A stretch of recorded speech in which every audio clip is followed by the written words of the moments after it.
Today is Saturday, January 9th, and today we're taking you inside the U.S. Capitol on the day protesters turned into rioters and stormed the building. You'll hear the experiences of two eyewitnesses. We were told to put on gas masks. The security guards started really grabbing furniture off of the House floor to make a barricade. Then we examine what some are calling security failures. A former Capitol police chief will offer his insights.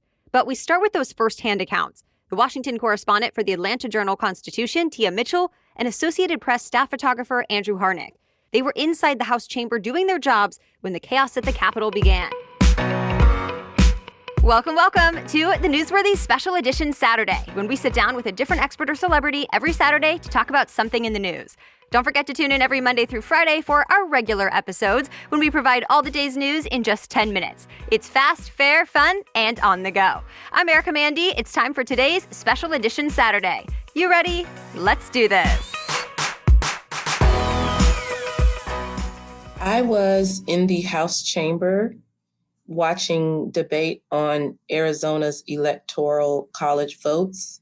I got a call from one of my editors who said that he was hearing that things were starting to escalate on the east side of the Capitol, outside. And he just said, hey, if you could grab a camera and see if you can see anything from the windows. Really within a matter of minutes of me photographing through the window, there was kind of a police line, and I could see that members of these protesters were trying to kind of break that line, that police line. And eventually they did, and they basically just poured onto the colonnade there at the door to the rotunda.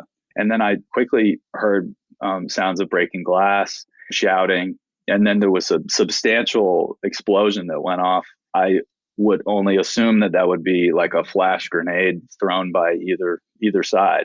So we were basically running in the hallway around the House chamber to a door that was open, and they said, get in there, and they shut the door and locked it. And we could hear the people banging on doors and see them trying to get in the chamber. It just continued to escalate. We were shoulder to shoulder with actual congressmen, and security started to get more and more concerned. And I could see at the main door of the House chamber, security guards were kind of, they had taken their foot and their feet, and they were kind of like trying to wedge their foot against the door to keep it from opening. The banging on the doors, the rioters surrounding the House chamber and banging on doors trying to get in, that stuck out to me because at the time there were still members of the House in the chambers. They told us they said there are emergency gas masks underneath all of your chairs. Go ahead and pull those out. We were told to put on gas masks because there were rioters in the rotunda and police were using tear gas on them. While everybody was doing that, the security guards started really grabbing furniture off of the House floor to make a barricade and basically prevent that door from opening. Protesters who had turned into rioters, they had not gone through any security checkpoints. So, the security was very concerned. Tensions were high in the room. Congressmen wanted to get out of there. And, we were basically locked in there. That iconic photo many people have seen of Capitol police officers with their guns drawn and behind a piece of furniture that barricaded the door. And you could see the protesters trying to knock out the window and get inside the chamber. I saw that with my own eyes. There were officers shouting for members of Congress to get down on their hands and knees and tuck their head and, keep their heads down between the seats. That was a surreal moment.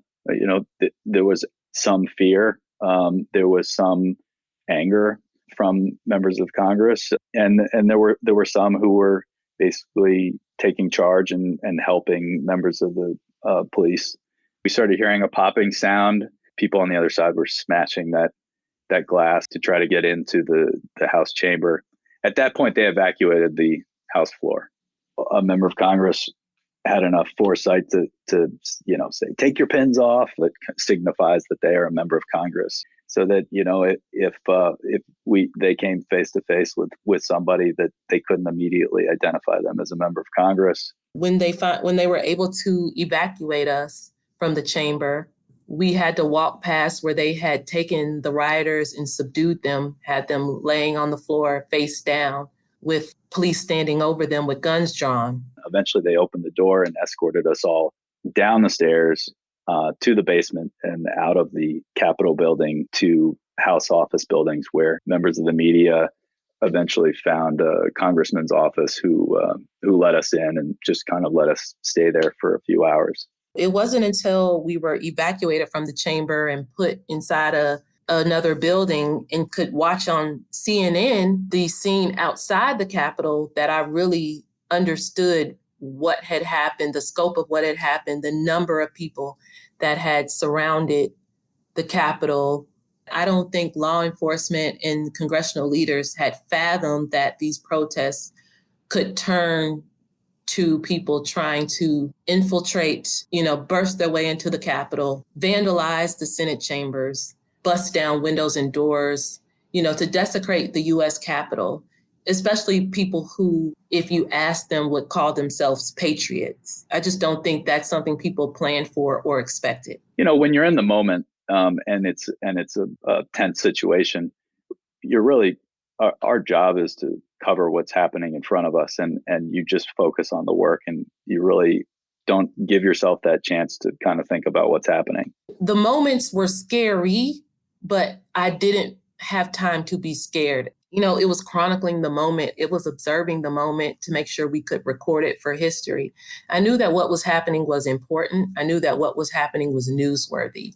And so that was kind of what my focus was. Many hours later, they opened the Capitol building back up to members of Congress and members of the media who had been covering the day.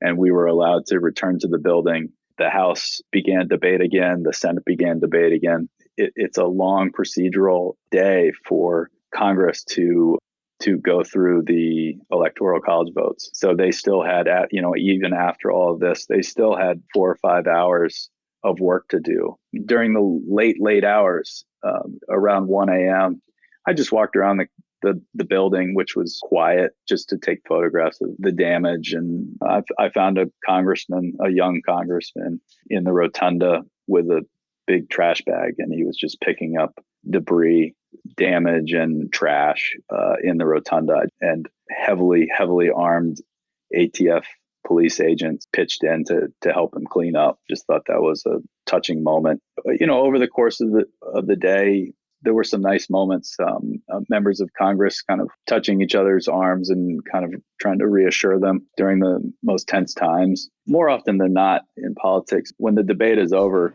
people treat each other with more dignity and respect than you'd think. So what went wrong? How was this allowed to happen at all? Next up, hear the perspective and insights from former U.S. Capitol Police Chief Terry Gaynor. He also served as the U.S. Senate Sergeant of Arms, 2 of the top security positions at the Capitol building. But first, let's take a break to thank our sponsors. This episode is brought to you by Noom.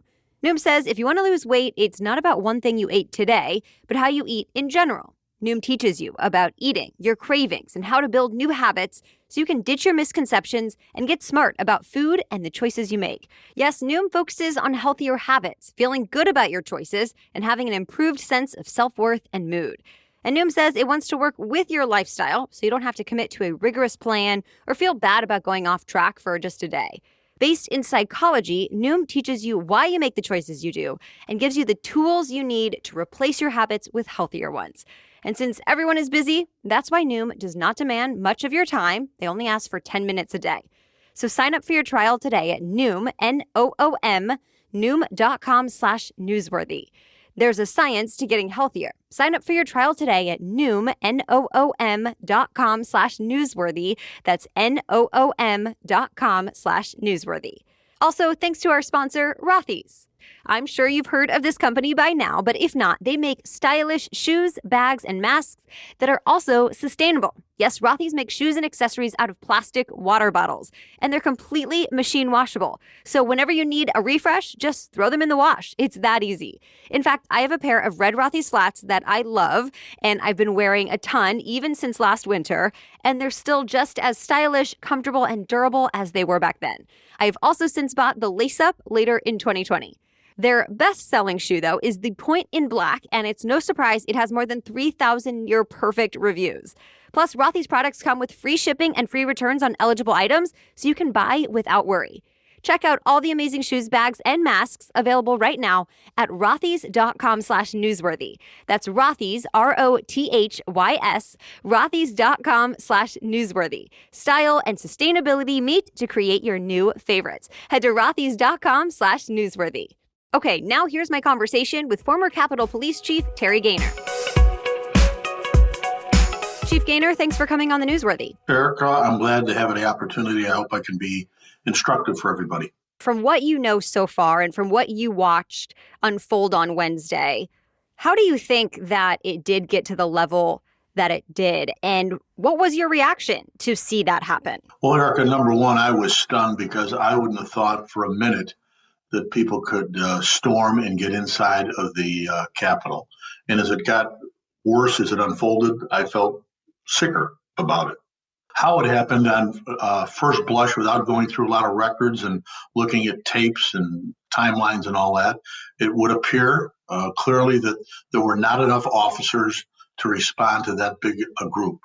So it would appear to me that notwithstanding what intelligence they may have had before, how you would have been watching and listening to what's going on for weeks ahead of an event like this, they underestimated the size of the crowd that would come from the ellipse up to the Capitol. They underestimated how violent they were, and I don't think appreciated how President Trump and his son and Giuliani revved the crowd up and shouting things like trial by combat. They didn't have a sense of what that meant. Erica, I know they were on days off, 12-hour shifts. I know they've had COVID-19 problems like everybody else, but the deployment was pitiful. The request for help and backup from other departments appeared too slow, but we're going to have to go point by point through each one of those things when a good solid scrub of this event has been done. Love to just hear your reaction to the Capitol Police Chief resigning effective next week. Well, I feel bad for him because I know Chief Steve Stun. He used to work for me. He was my chief of staff when I was the assistant chief of the D.C. Police Department, and we were very happy that he became chief of the Capitol Police. He's a great man. He's done a lot of super things, has over 30 years in law enforcement, but I do understand the responsibility of command and where the buck stops. Were there any moments that you were watching on Wednesday that really stood out to you? Well, it's a combination of things. Again, having been a policeman for 40-some years in multiple jurisdictions, I've been in these Donniebrooks and fisticuffs, and they're difficult situations. So I saw the officers were trying. I saw they were overwhelmed. I felt sick for them. But also having spent so much time in the Capitol in various capacities and what that Capitol building means to the United States, to global democracy, to the world, it crushed me to see those anarchists and hooligans and foolish people doing crazy things in the chambers and sitting in members' chairs and tossing offices and trying to steal furniture. It was against everything we've stood for, and most importantly, the officers who do 20 and 30 years up there stood for. It was crushing. I have been in contact with officers. They're sending me emails. They feel sick. They feel like they let themselves down and the country down. So everybody takes this personal because they believe in the Capitol and what they were doing. We did see images of some officers being overwhelmed, doing their best, but just not having the ability to stop some of these larger crowds. On the flip side, there has been some video and images circling online that I haven't personally verified, but some of them show an officer taking a selfie with someone inside the Capitol building. What's your take on those? Well, on those, I haven't seen that image. It's certainly been brought to my attention enough time, and I don't want to sound overly defensive, but it would not be unusual, as you have seen across the United States, at some of these large protests where police officers would kneel in support with the group, or they'd walk with people in support of their cause, or they would take selfies of each other. They participated in the event. My hope is that if this happened within the Capitol with people who should not have been in there, and if those officers felt they could help calm the situation by trying to be friendly with these people and comment, I get that. If these officers were just joking around and trying to be cute, they need to be held responsible for that. But there are a lot of people saying, if these protesters turned rioters were Black or Muslim, that this would have ended differently. Do you have any thoughts on that? Well, I do have a lot of thoughts, again, because it's a conversation that's been ongoing about how law enforcement interacts with people of color.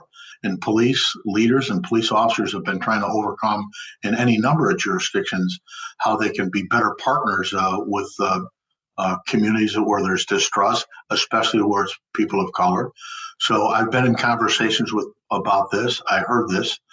Chief Chuck Ramsey, an African-American chief, he and I were partners in Chicago for a long time. I worked for him in D.C. He worked for me for a time. He sees that as one of the problems.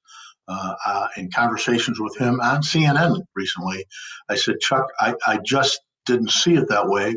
I know there is individual bias in everybody, and I suspect there's racists within the police business. I do not think the department is racist. So in my heart, I want to believe that, but I also know this. Chief Ramsey is an experienced individual who's lived as a Black man in America and as a 40-year law enforcement officer. And when he and others feel that this is a problem, it tells me enough there's got to be more conversation about it. Anything else you want people to know about this situation from a law enforcement perspective? Yeah, there is an upside to this, and it's lost in everything else. That one of the primary responsibilities of those Capitol Police officers is to protect lives in the process. And notwithstanding how ugly it looked, they ultimately regained control of the Capitol. They protected the constitutional leaders that were up there, the vice president, and then the third and fourth in line for the presidency, the Speaker of the House and the Senate pro tem, and they protected all the members, got them out safely. They protected the staff that was in there, although clearly they were frightened.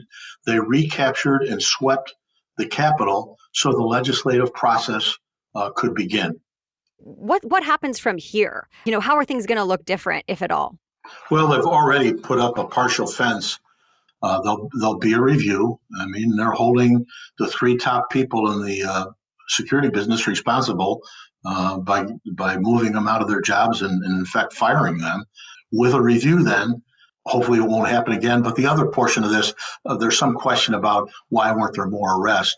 I know this. Generally in these large events, whether it's this or any other, slowing down to make an arrest when you can take good pictures and have a lot of film and a lot of video and get them later, sometimes is a very sensible thing to do. Making arrests of large groups is very labor intensive and wrought with problems. So given the amount of video and fixed cameras up there and all the things on social media, and even some of these rioters posting their own things, I already know that the U.S. Attorney and the FBI and the agents of the Capitol Police are working hard to round some of these people up. So it is my hope that there'll be indictments coming on those. And it is my hope that the Justice Department will take a close look at the sitting president, as well as the likes of the former mayor of New York and the president's son. Now, that's not piling on. That's response and trying to tell people you cannot incite riots, no matter what lofty position you think you're in, and walk away unscathed. All right, thanks for listening today. If you found this episode valuable, please consider sharing it with a friend or on social media, and you can tag us at NewsworthyPod. And thanks to all three of our guests who joined us for this episode. Learn more about them in our episode notes on thenewsworthy.com, and we'll link to the journalists' social media accounts where you can see pictures they posted during all the chaos. As always, you can get all the day's news in just about 10 minutes with our regular episodes Monday through Friday. So we'll be back on Monday with your next news roundup. Until then, have a great weekend.